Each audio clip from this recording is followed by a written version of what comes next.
చూడండి. ఇప్పుడు నేను ఈ రెడ్ మిక్స్ చేయడానికి ఏ కలర్ తీసుకోవాలి? ఎల్లో కలర్ తీసుకోవాలి.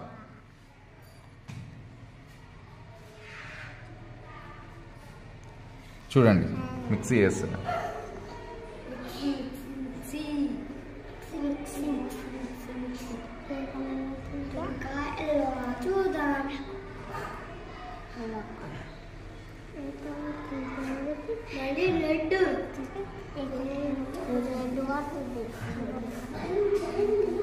చూడండి ఆరెంజ్ కలర్ వచ్చిందా?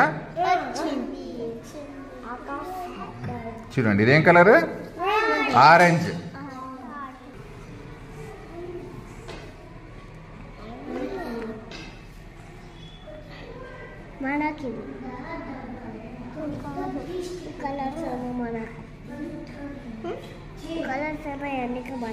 చూడండి ఆరెంజ్ కలర్ వచ్చిందా?